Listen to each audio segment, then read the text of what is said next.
C'est Rien lueur d'espoir, une enquête de Kerry Locke, tome 5, écrit par Blake Pierce, lu par Caroline. Chapitre 1. Lorsque le détective Kerry Locke ouvrit les yeux, elle sut que quelque chose n'allait pas. Tout d'abord, elle n'avait pas la sensation d'avoir dormi très longtemps. Son cœur battait la chamade et elle se sentait moite. C'était plus comme si elle s'était évanouie que si elle avait dormi pendant un long moment. Ensuite, elle n'était pas au lit.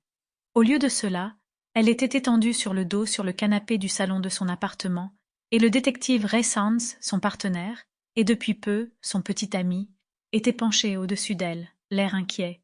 Elle essaya de parler, de lui demander ce qui n'allait pas, mais sa bouche était sèche et aucun son ne sortit, à l'exception d'un coassement éraillé.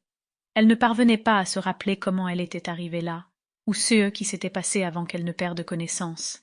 Mais cela avait dû être quelque chose de grave pour qu'elle réagisse de la sorte. Elle vit dans les yeux de Ray qu'il ne savait pas quoi dire. Cela ne lui ressemblait pas. Ce n'était pas le genre à tourner autour du pot. En tant qu'Afro-Américain de 1M95, policier au LAPD et ancien boxeur professionnel qui avait perdu son œil gauche dans un combat, il était direct dans presque tout ce qu'il faisait.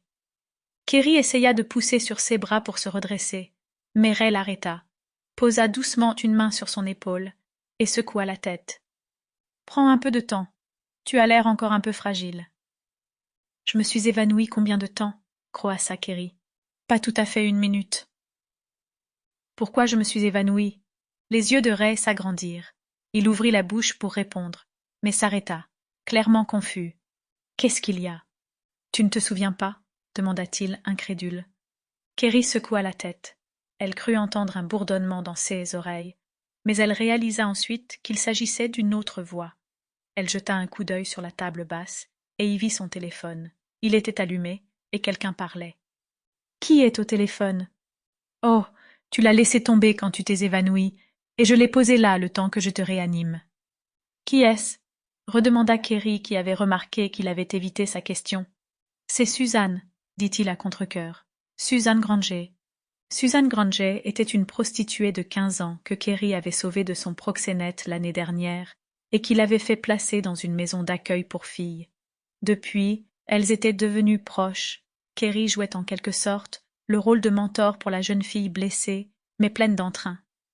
« Pourquoi Suzanne a pu ?» Et soudain, la mémoire lui revint comme un tsunami qui lui broya le corps. Suzanne avait appelé pour dire à Kerry que sa propre fille, Evie, qui avait été enlevée il y a 6 ans, allait se retrouver à jouer le rôle principal d'une série. Sample complete. Ready to continue?